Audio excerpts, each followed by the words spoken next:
some of the country's best-known fund managers have had a tough year so far. Only one amongst the top 10 managers by corpus has seen the total corpus grow in 2018, shows data released by SEBI. Sajeet Manghat, who's gone through that data, I know personally for the last 3 days, joins us right now with the details. And Sajeet, it's very interesting. We put out a story, I think 2 or 3 days back about schemes. Now you're talking about individual fund managers. Tell us who's had a good time, who's had a bad time, and why. Okay, so we put out a story a few days back based on the firms, which are the prominent firms based on asset, and we saw that in the first quarter, many of them, except 3, had negative returns, and many of them which had small and mid-cap exposures were hit very badly. So we decided to go deep little further and look at the fund managers who are handling those asset classes. If you look at, to start with, we took 9 firms with 10 fund managers, which has a total asset base of nearly $4.2 billion. For the year to date, the returns has been negative 12%. Q1 alone for them has been negative 4%. It's understandable because in the same period, year to date, you have mid cap which has fallen by 13% and small cap by nearly 21-22%. And so a large number of portfolio which was skewed in favor of these 2 segments took a major hit. Let me take you one by one. Sure. There, Nimesh Shah's in our asset management, it has nearly 14,000 crores in asset.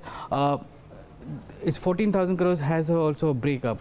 Corporate FIIs account for nearly 8,000 crores, so remaining is individuals and HNIs. But 2 FIIs account for nearly 8,000 crores of money coming into the PMS as per SEBI data. They had April to June a negative return of nearly 1.3% there. Prateek Agrawal is the next one. He manages, That's sizable PMS as well. Sizable PMS, multiple schemes are there. He's the CIO of ASK Investment Managers. And he manages nearly 10,200 crores of assets. He had a return, Q1 return, positive return, but on a year to now basis, his returns were somewhere minus 2.5% for the year to 5. So he also got impacted by small to mid cap, but in the first quarter was a saving grace for him because it gave him 4.1% positive returns there. Very interesting. Kenneth Andrade, we all know. Capital. He's on Alpha Moguls today. He's on Alpha Moguls today. He handles nearly 1,600 crores in assets. Again, Q1 returns of negative 5.9%. On a year to date basis, nearly 11% negative returns, which has come in for Kenneth's firm. So Kenneth has had a tough quarter, but a tough year as well. Exactly. So far, calendar year, 6 months, tough. That's primarily because he has exposure to cable stocks, and those took a big hitting. The broadband companies. Broadband companies. I'm told that nearly 7% of his portfolio is in that. So that has had an impact on the portfolio performance of Kenneth there. Parinju, well-known wealth manager, but a very ardent advocate of small cap and mid caps. He's the worst impacted. Year-to-date negative returns of 34%. If you look at Q1 alone, negative 18% odd returns, which is coming in for Parinju. But Parinju says that you should look at from a long-term perspective, and for him, 5-year CAGR returns have been around 45% positive. So he's saying that this is a temporary. 5-year CAGR is 45%. This year he's down about 34%. 34%. Wow. Okay. So. Again, he is advocating long-term strategies, so he's saying that this is a small-term blip for any of the fund. He owns, he has a fund of nearly 1,400 crores odd, which he manages, and he has a good number of clientele of nearly 2,400 clients. There is one of the big individual fund managers with a huge amount of clientele and HNI clientele, especially in the southern Indian market. Charanjit Singh and Varun Daga of Giri Capital, 330 crores crores they have, and they had a negative return of 8.6% for the first quarter, and nearly 22% negative return for the year to date for Girik Capital as well. You had Rajesh Kothari of Alpha Accurate, nearly having 300 crores of asset in the management. Q1 1.4%. Then on a year-to-date basis, negative 8.8%, which they had. Then Samit Vartak, Sejuan Capital. He also has 200 crores of capital, but Q1 negative returns of 5.1. Nilesh Shah, Envision, he has a total asset of 160 odd crores. Negative returns in Q1 of 6.8%.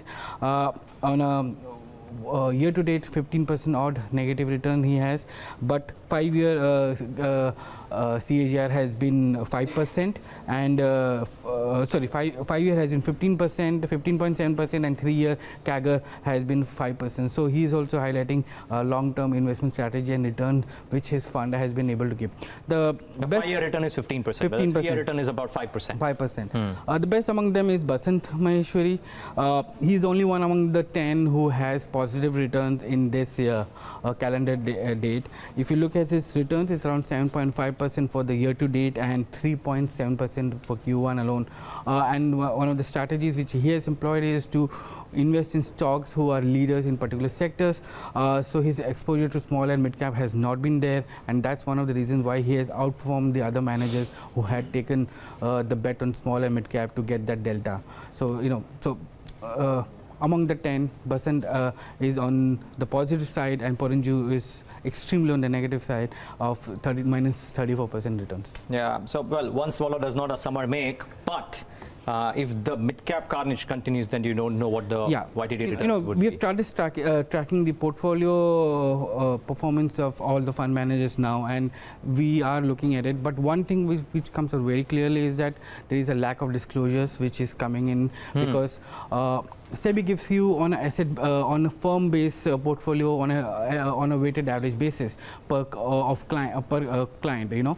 We don't get scheme wise, and note these are available on the websites of these respective fund managers. Now the PMS industry is more than 150,000 crores now. It's huge now.